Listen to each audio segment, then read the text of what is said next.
For I, who had trod with him the tracks of time, with him, Satyavan, tracks of time, can meet behind his steps whatever night or unimaginable stupendous dawn breaks on our spirits in the untrod beyond. Wherever thou leads his soul, I shall pursue. I am not going to stop. I will follow him. If you are taking him, I will also follow him. I am not going to go back. You have given me the gifts, thank you very much. The gifts have gone back, not the earth. They are getting materialized on the earth. But that is not my aim. I will follow him wherever you are taking him until you give him back. She has traveled with him the tracks of time toward the stupendous dawn, to the tracks of time, what we are saying, tracks of time, him with Satyavan, toward the stupendous dawn. We have come so far in the civilization, in the spiritual history. Whatever thou leadest his soul, wherever thou leadest his soul, I shall pursue.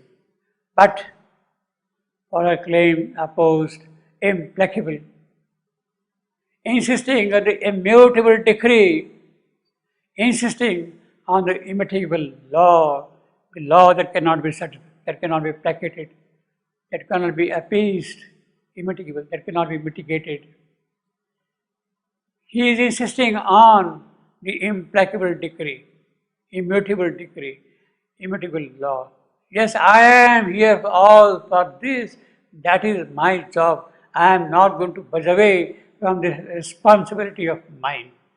Whosoever you are, I don't care about that. I am going to stick to my law. And the insignificance of created things. So in comparison with this, what are these created things after all? They are also insignificant.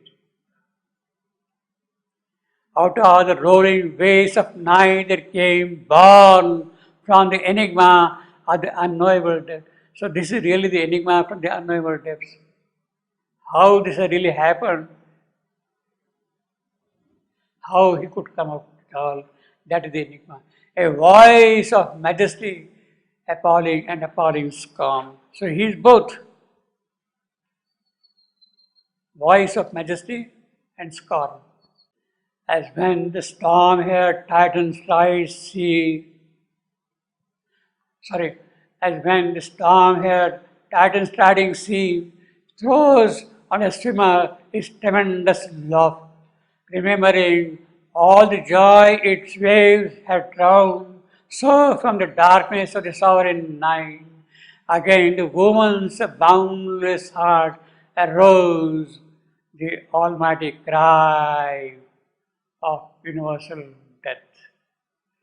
So again here you got a powerful Homeric simile. The almighty cry of universal death. Hast thou got wings or feet that tread my stars? You are a human creature, you are a mortal. Do you have got wings to fly here? Even the gods cannot fly in my wing, in my world. How? Hast thou got wings or feet that tread my stars? Frail creature with a courage that aspires, forgetting the bounds of thought, mortal growth. You are a thinking creature. You are a mortal creature. You are forgetting all that and you are flying as if on God wings. What are you doing? What are you imagining about yourself?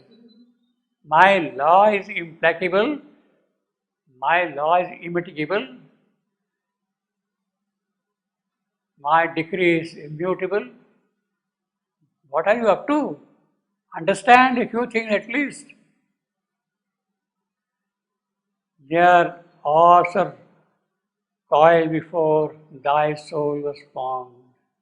I, death, created them out of my void.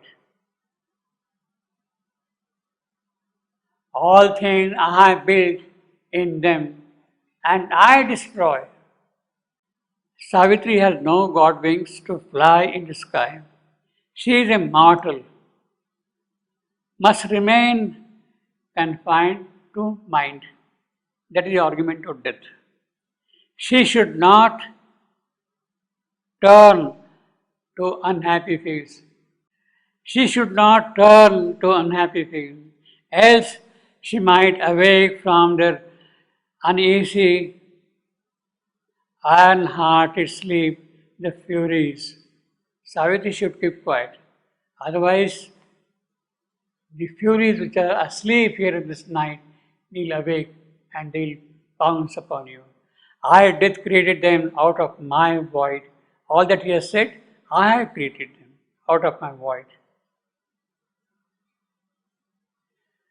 I made worlds my net, each joy a mesh, a hunger amorous of a suffering prey, life that devours is my wandering breath, whose transience was imagined by my smile. Flee, clutching thy poor gains to thy trembling breast. Pierced by my pangs, time shall soon appease. Yes, all this fury will rush on you. Blind slave of my deaf foes whom I compelled to sin that I may punish, to desire that I may scourge thee with despair and grief. And thou come bleeding at me at last. Thy nothingness recognized, thy greatness, no, what were your greatness at that time? Nothing. Turn not attend forbidden happy fate, meant for the souls that can obey my law. You are safe in my law, so go back. Otherwise, these furies will rush on you. From their uneasy iron-hearted sleep, the furies who avenge fulfilled desire. The furies will rush on you constantly. The three angles, the Greek furies, three enemies, Alecto, the unceasing, who is always there, Megara, who is always grudging, Tisiphone, who is full of vengeance. It is these things will rush on you, these furies. These furies, they are foul smelling, they have bat's wings, their skin is black like coal, their hair entwined with snakes,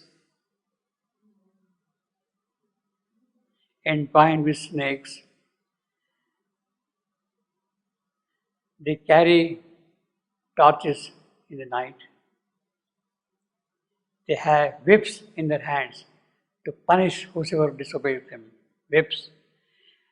And they carry cups of poison. Have it. The furies who avenge fulfill desire. So, if you don't go back, this is what will come out of this night. Be careful. Be aware of it. Dread lest in skies where passion hope to live, the unknown's lightning start, and terrified, lone, sobbing, hunted by the hounds of heaven, again the hounds of heaven, a wounded and forsaken soul, thou flee to the long torture of the centuries. Go away, run quickly to the long torture of the centuries. Nor many lives exhaust the tireless wrath. So that will be the wrath of this night. Prepare for that. Hell cannot slake, nor heaven's mercy assuage. So neither hell can quench it, nor heaven shower mercy on you. You will be absolutely helpless, both from hell and from heaven. So the wisest course for you is to flee, go back Go back before the furies obey. I will take from thee the black eternal grip, clasping in thy heart thy fate's exiguous doors. Depart in peace, if peace for man is just exiguous. Let me see what I written, exiguous. I will take from thee the black eternal grip, clasping in thy heart the fate's exiguous doors. Depart in peace. If peace for man is just, he knows that peace is not just for man, but if you want, okay, go away.